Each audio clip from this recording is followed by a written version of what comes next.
Bienvenida primavera. Ustedes saben lo que esto significa para mí. Hola a todos, ¿cómo están? Mi nombre es Juliet y hoy vengo a traerles el segundo episodio sobre moda en la época victoriana. Antes de comenzar, recuerda suscribirte porque subo videos todas las semanas, así que no te quieres perder ninguno de mis videos. Y ahora sí, dicho esto, comencemos. Habíamos quedado en el 1850, si no han visto el video anterior, lo voy a estar dejando por aquí en la parte de arriba o abajo en la cajita de información. Ahora seguimos con el 1860. En esta década la moda nos regaló la imagen más típica de la feminidad victoriana. Al inicio de 1860 la circunferencia de las faldas llegó a ser de 8 metros o más. Se comenzaron a aplanar en la parte de enfrente y el volumen se concentró en la parte posterior. Para esto también se modificó la estructura de la crinolina y las faldas con colas se pudieron sostener mucho mejor. Hacia la mitad de la década la crinolina se empequeñeció un poco más, mientras los vestidos recogían la amplitud con una serie de cordones, formando así un drapeado en la parte posterior.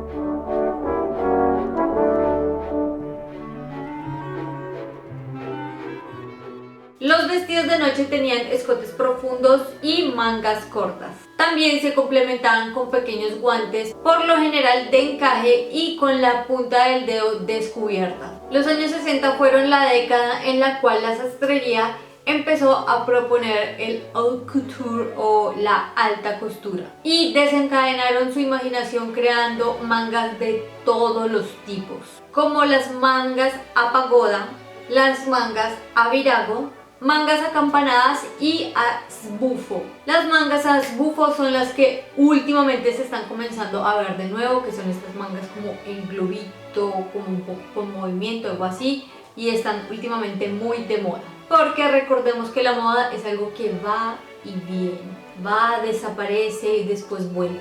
En estos años predominaron colores como el negro, el verde esmeralda, el rosado y el morado. Las telas eran deslumbrantes y con muchísimas aplicaciones con cordones, encajes y bordados. El vestido victoriano de los años 60 fue para la moda lo que el Renacimiento fue para el arte. 1870. Hacia la final de los años 70 los vestidos pomposos mantuvieron las colas, pero se fueron empequeñeciendo cada vez más y concentrándose en la parte posterior, en la parte de atrás. En los años 70 del siglo XVIII también apareció una nueva jaula, que era pues las que les había comentado en el video anterior, que era la que le daba todo el sostenimiento a los vestidos, pero esta vez era una jaula un poco más pequeña y fue llamada crinolet. Esta crinolet estaba hecha con aros de acero y sostenía solamente la parte posterior de la falda, dejando así la cadera y la parte de enfrente con un aspecto mucho más natural. Esta pieza no hacía parte del corset, pero posteriormente se unió con la ayuda de pinzas para darle una mayor estabilidad. La reina Victoria se mantenía fiel al uso de la crinolina, puesto que con la muerte del príncipe Alberto ella prácticamente se impermeabilizó a cualquier tipo de cambio.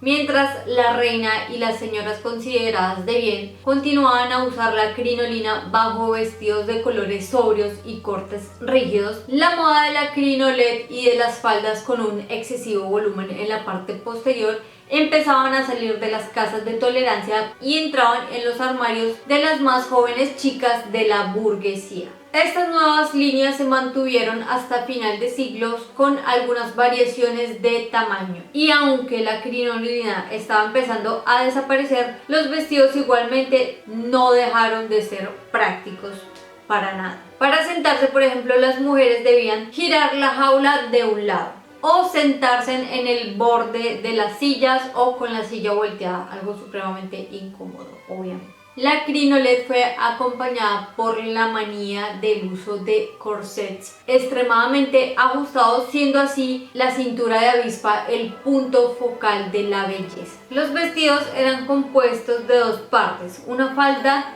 y un corpiño, y los pies desaparecían bajo las largas faldas. Las mangas eran largas y estrechas, mientras los escotes eran discretos para el día y profundos para la noche.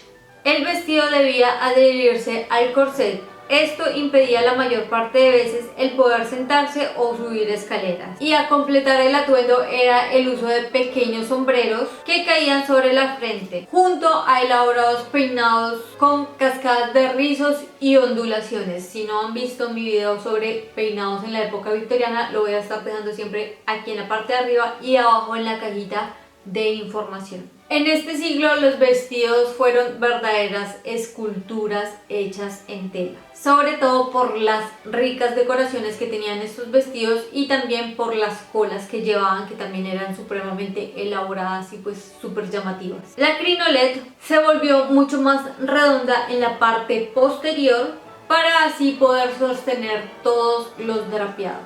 Obviamente los corsets también sufrieron diferentes tipos de variaciones, eso lo veremos en otro video donde especifique más como todo sobre los corsets, pero el caso fue que en algunas décadas se usaba por ejemplo el entalle casi debajo del pecho, mientras en otras épocas este entalle o la parte más entallada donde tenía que ver como la curva iba bajando y también obviamente bajaba el largo del corset, muchas veces llegando a adherirse hasta los glúteos, por decirlo así. Por esto llegamos al 1880, donde la figura femenina se hizo cada vez más larga, gracias al corset en punta y las filas de botones que bajaban desde el cuello hacia abajo. Los corpiños se alargaron y también el alto de la cintura. En estos años, junto a la crinolet, empieza a acoplarse el bustier.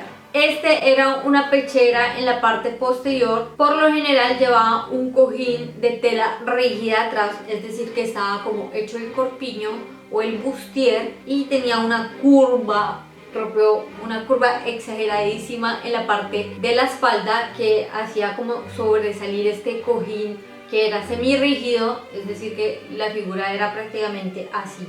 Algunas ilustraciones de la época publicaban irónicas imágenes en las que representaban mujeres con conchas de caracoles u otros animales que tuvieran caparazón, porque los trolls siempre han existido. El siglo está casi por concluirse.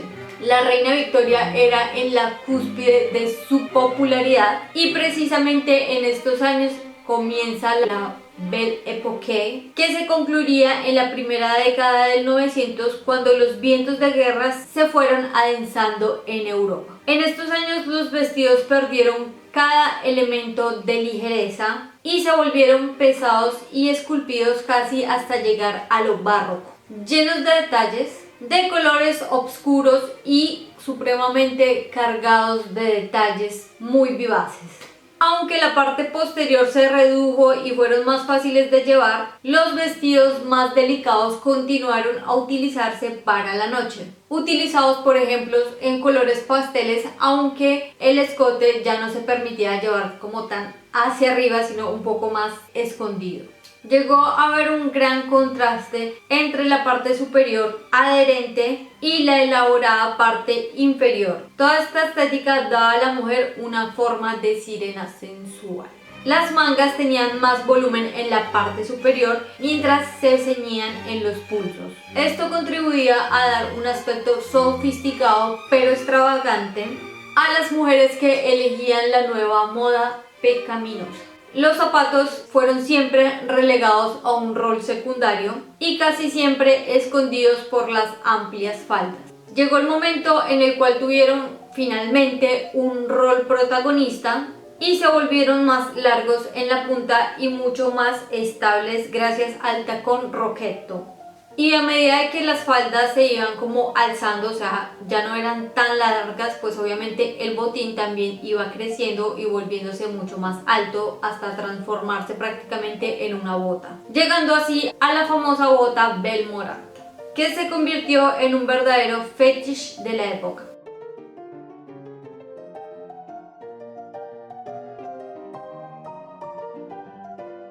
Llegó el 1890.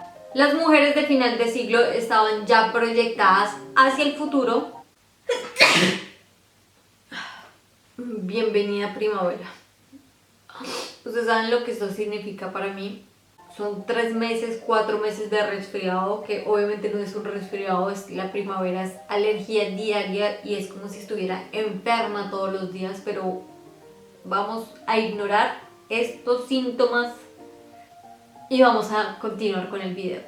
Los años del 1890 también fueron los años de la cintura diminuta y de los bustinos o bustiers o corsets que le daban a las mujeres esa forma tan malsana e improbable como la forma AS. Las faldas se empezaron a hacer muchísimo más prácticas y las grandes y exageradas estructuras se fueron reduciendo para una mejor movilidad. Los corsets también se empezaron a hacer muchísimo más simples. La tournette, que era como este corpiño con esta parte de atrás que daba un volumen exagerado en la parte posterior, se redujo a una simple almohadilla llamada cul de Paris, fundamental para dar la forma de S que caracterizó la Belle Époque, donde la figura se prefería delgada y ligera. Pero el corset se continuó a usar ajustadísimo y los vestidos se llevaban aún con la cola, pero pues no así como con el super volumen y gigantesca, sino un poco más ya como una tela, una cola así como un poco más normal. Este estilo estuvo en vogue hasta el inicio de la Primera Guerra Mundial.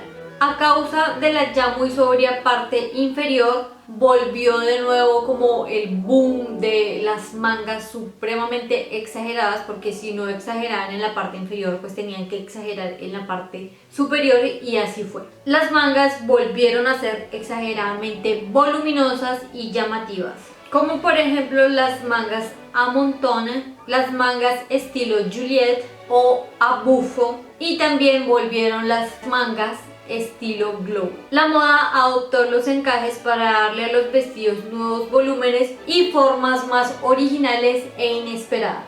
Incluso los indispensables accesorios se empezaron a volver más llamativos. El anticuado poké bonnet, que fue el sombrero del que les hablé en el video anterior, se dejó de lado para hacer uso a un tipo de sombrero con una ala mucho más amplia y vistosamente decorados con flores, listones, plumas de colores extravagantes y animales embalsamados.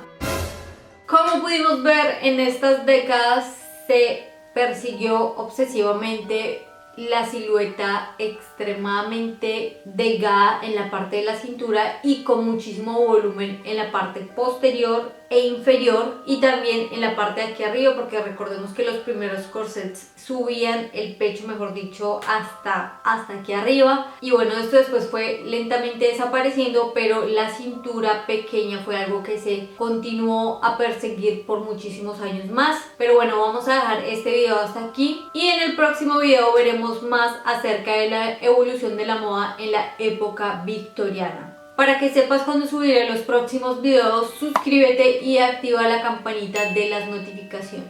También tengo Instagram, me encuentras como Yulita Sierra, el mismo nombre del canal, me encuentras en Facebook, Twitter e Instagram. Igualmente vas a estar encontrando los links directos a todas mis redes sociales abajo en la cajita de información. Y bueno, no siendo más, yo te mando un beso gigantesco, te pido disculpas si me ves un poco así como congestionada, pero es que tengo un poco de alergia, entonces pues, ¿qué le vamos a hacer?